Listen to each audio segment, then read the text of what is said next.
There's something about silence that feels familiar. Not the silence of a quiet room, but the silence that lives behind your heartbeat. The one that's always been there, beneath the noise of life. That silence, you've known it before. Before your first cry, before your first breath, before the body.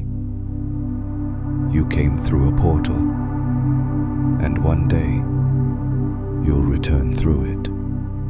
But what if death isn't a door at the end, but a door that's always been open? What if you've walked through it before, not once, but many times? And what if everything you fear about death is actually a memory? A memory you agreed to forget so you could fully enter this life, so you could taste separation, so you could believe the illusion of time. Because death isn't what you think it is. It's not darkness. It's not punishment. It's not the unknown. It's remembering. And the only reason it scares you is because you've been taught to forget what you already know. Before you entered this body, you stood at the edge of form. You weren't afraid. You weren't uncertain. You were clear. Because you knew what it meant to forget. You knew that memory would fade, that truth would get buried, that love would feel like longing. But still, you chose to come, not for comfort, not for safety. You came here for contrast, because in the space between birth and death, between knowing and forgetting, something sacred unfolds. Experience. And to experience anything fully, you had to forget everything temporarily. So you stepped through the veil, the death portal in reverse. You didn't fall. You descended with purpose. But to do so, you had to pass through forgetfulness. You had to wear skin, feel gravity, taste time, and most of all, believe you were separate. That was the price of entry. That was the deal. And now, every fear you have of dying is really a ripple from the moment you forgot who you are. But you've already crossed the portal once into this world. The next time won't be an end. It'll be a return. Death doesn't arrive with a scythe. It arrives with stillness. Not a sound, not a light, just absence. The absence of urgency, the absence of mind, the absence of all the roles you thought were you. And in that absence, something ancient wakes up. You don't see your life flash before your eyes. You see through it. You realize it was never yours. It was borrowed. Like a dream you agreed to inhabit. You don't feel regret. You feel relief. Relief that the performance is over. Relief that you don't have to pretend anymore. Relief that you're finally back in the space between thoughts, where you were before thought began. There's no fear, because fear was part of the body, and the body was just a suit. You unzip it, you step out, you remember, and the veil you thought was so thick, so final, so terrifying, is softer than breath. You cross it not with effort, but with surrender. And what you find on the other side isn't judgment. It isn't punishment. It's silence, the same silence you came from, but this time you recognize it. When the body is gone, when thought quiets, when time no longer pulls you forward, what's left is you. Not the version with the name, not the one with the story, but the presence behind all of it, the witness. You realize you were never the pain, you were never the roles, you weren't even the healing. You were the space holding all of it. And in that space, there's no striving, no earning, no proving. There's just knowing. Knowing that you were never broken, never lost, never late. That every choice, even the ones you called mistakes, was part of the design.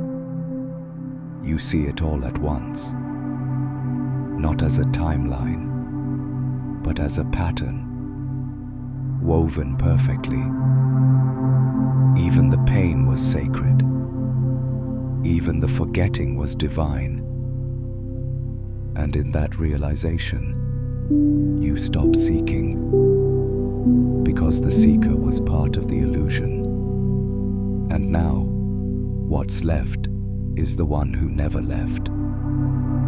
You, not as a personality, but as presence, unshaken, unchanging, uncontainable. In the space after death, there is no command, only invitation. You're not pushed, you're asked, not by some voice in the sky, but by the deepest part of you, the part that remembers why you came here in the first place. You don't float away into the stars. You pause. You review, not in judgment, but in clarity. You see the impact of your choices, not in gold stars or punishments, but in vibration. Every word, every silence, every time you chose fear over love, or love over fear. It's all there, echoing in the field you left behind. And yet, there's no guilt, because guilt was part of the ego. And now, there's only recognition. You see the life you lived, and the one you could have. You see the threads you cut short, the love you withheld, the truths you buried, the moments you left unlived. And in that space, spacious, timeless, still, you are asked one question. Do you want to return? Not because you have to, but because maybe you're not done writing the pattern. Maybe there's more love to give, more truth to remember, more light to anchor in the world you left behind. And so you choose, not escape, not punishment, but return. Returning isn't failure, it's refinement. You don't come back because you messed up. You come back because you're still creating. And creation requires form. So you begin to write again, not with a pen, but with vibration. You choose the conditions, not as fate, but as opportunity. This family, that wound, these gifts, that timing, each choice a pixel in the next image of your soul. But now, you choose more carefully, because now you know pain isn't punishment, loss isn't failure, delay isn't regression, they're placement. Everything is placed perfectly to awaken you exactly when you're ready. So you thread your new life with triggers, with thresholds, with chances to remember earlier, to remember sooner, not so you can ascend and leave, but so you can embody and stay, because the goal was never escape, it was integration, and now you're almost ready. One more breath, one more fall, and this time you're coming back with more light. And then it begins again.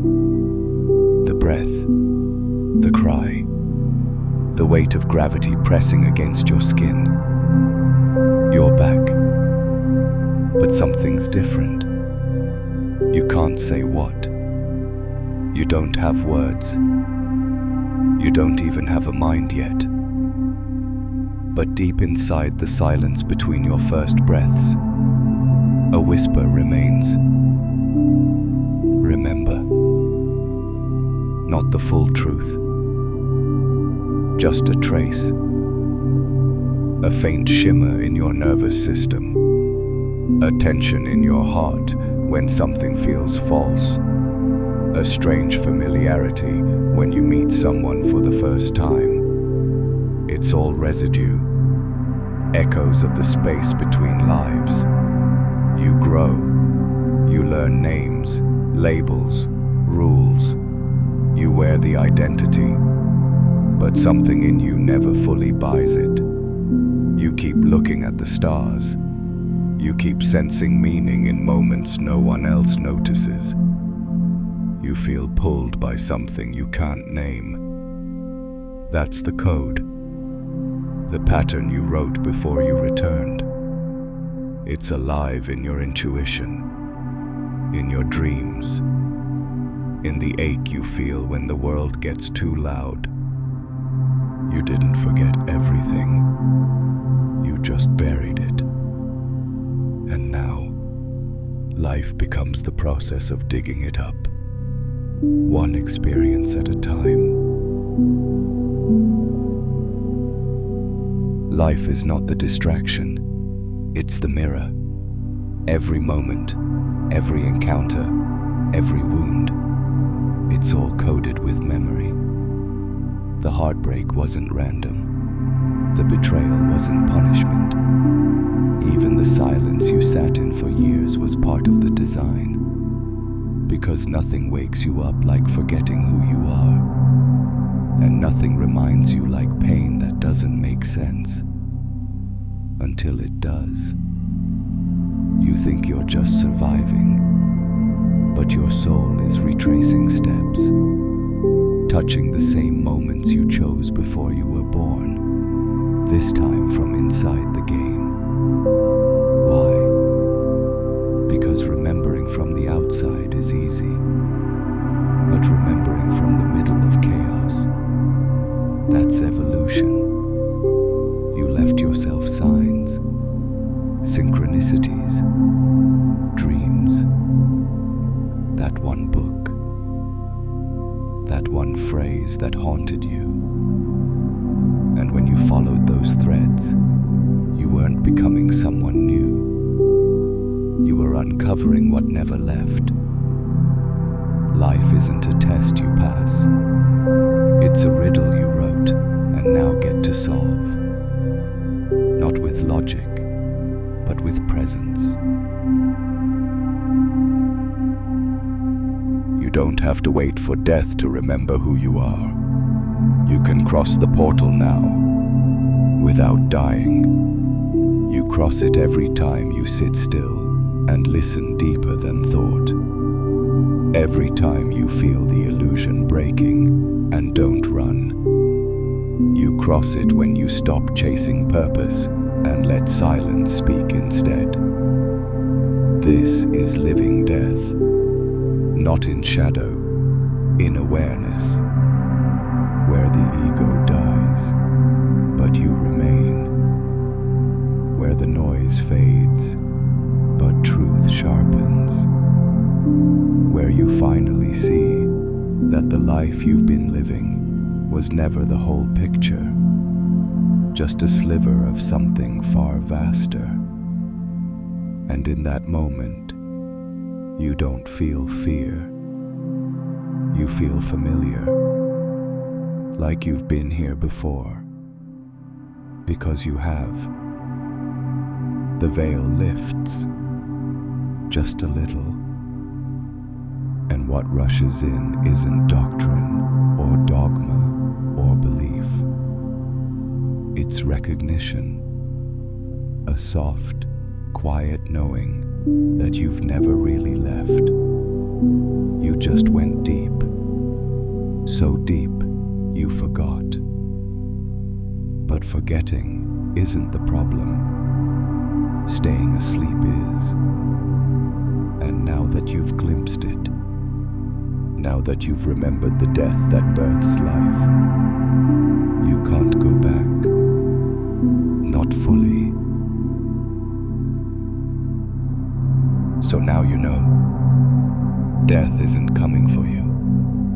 It's already walked beside you. In every letting go, in every identity you shed, in every silence you survived. And maybe now, you stop running from it, because you've tasted what's on the other side, not with your body, but with your being. You've seen that death doesn't erase, it reveals. It strips away everything false, until only the real remains. And the real was always you. Not the version trying to be good, not the one trying to be spiritual, but the one who watches, the one who remembers. So the next time